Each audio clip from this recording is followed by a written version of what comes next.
খবৰ এইটো নহয় যে টি-20 বিশ্বকাপত পাকিস্তানে ভাৰতৰ বিৰুদ্ধে নেখেলে। খবৰটো হল বাংলাদেশৰ সমৰ্থনত এই সিদ্ধান্ত লৈছে পাকিস্তানে। পাকিস্তানে এনেকুৱা সিদ্ধান্ত ল'ব পাৰে। পাকিস্তান যাৰ ক্ৰিকেট বোৰ্ডৰ মূল্য কেইবা হাজাৰ কোটি টকা, আনহাতে আমাৰ BCCIৰ মূল্য হাজাৰ হাজাৰ কোটি, 18,000ৰ পৰা 20,000 কোটি টকা। কোনে জানে আমাৰ BCCI কিমান ধনী?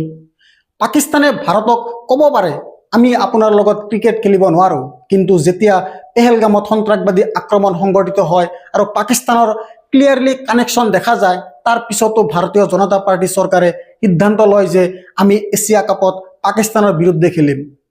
ইয়াত পাকিস্তানে বাংলাদেশৰ সমৰ্থনত এই সিদ্ধান্ত লৈছে যে আমি ভাৰতৰ বিৰুদ্ধে নেখেলো। আটাইতকৈ ডাঙৰ কথাটো হ'ল বাংলাদেশে এতিয়া সিদ্ধান্ত লৈছে যে তেওঁলোকে টি-20 ৱৰ্ল্ড কাপ খেলিব নোৱাৰে। কিয়? কাৰণ তেওঁলোকৰ এজন খেলুৱৈ মুস্তাফিজুৰ ৰহমানক KKR দলে বাহিৰৰ দৰ্জা দেখুৱাই দিছে। কাৰণ ভাৰতৰ একাংশ ধৰ্মগুৰুৱে হুলস্থুলৰ সৃষ্টি কৰিছিল। নন্দ গুৰজাৰ আৰু সংগীত সুমৰ দৰে একাংশ বিজেপি নেতাই হুলস্থুলৰ সৃষ্টি কৰিছিল।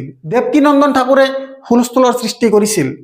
ইয়াৰ পিছতে BCCIয়ে শ্বাহৰুখ খানৰ KKR দলক কৈছিল যে মুস্তাফিজুৰ ৰহমানক দলৰ পৰা উলিয়াই দিয়ক। বাংলাদেশে আপত্তি কৰি কয় যে তেওঁলোকে নিজৰ খেলুৱৈৰ অপমান সহ্য নকৰে। তেওঁলোকে কয় যে এতিয়া তেওঁলোকৰ সকলো খেল শ্ৰীলংকাত খেলিব। কিয়? কাৰণ ভাৰতলৈ গ'লে তেওঁলোকৰ খেলুৱৈৰ জীৱন বিপদত পৰিব বুলি তেওঁলোকে আশংকা কৰিছিল। 2-3জন হিন্দুৰ হত্যাক লৈ বাংলাদেশত অশান্তিৰ সৃষ্টি হৈছিল। সেয়ে বাংলাদেশে শ্ৰীলংকাত গৈ মেচ খেলিব বুলি ক'লে। ICCয়ে নাকচ কৰিলে। ফলত বাংলাদেশে কয় ঠিক আছে, আমি টি-20 বিশ্বকাপত খেলিব নোৱাৰো।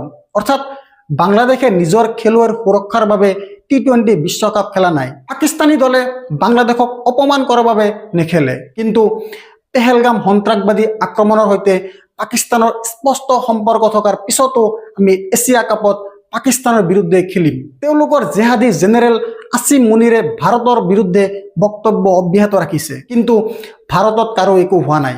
শ্বহীদ হোৱাসকলৰ আত্মীয় ঐষ্ণাই চৰকাৰক জোৰ দি কৈছিল যে পাকিস্তানৰ বিৰুদ্ধে খেলিব নালাগে বুলি কাতৰ অনুৰোধ কৰিছিল, কাতৰ অনুৰোধ কৰি থাকিল। কিন্তু নাই, অমিত শ্বাহৰ পুত্ৰ জয় শ্বাহৰ বাবে সেয়া আছিল প্ৰতিপত্তিৰ বিষয়। সেইবাবে আমি এছিয়া কাপ খেলিছিলোঁ। আপোনাৰ গা কেতিয়া গৰম হ'ব?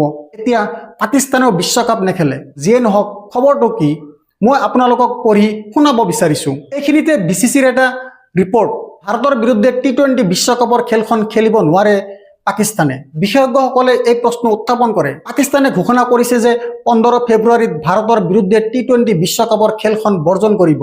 অহা 7 ফেব্ৰুৱাৰীৰ পৰা ভাৰত আৰু শ্ৰীলংকাৰ মাজত আৰম্ভ হ'ব ICC টি-20 বিশ্বকাপ। পাকিস্তান চৰকাৰে নিজৰ ছ'চিয়েল মিডিয়া হেণ্ডেলত লিখিছে, ইছলামিক ৰিপাব্লিক অৱ পাকিস্তান চৰকাৰে পাকিস্তানী ক্ৰিকেট দলটোক ICC টি-20 বিশ্বকাপ 2026ত অংশগ্ৰহণৰ বাবে অনুমোদন জনাইছে।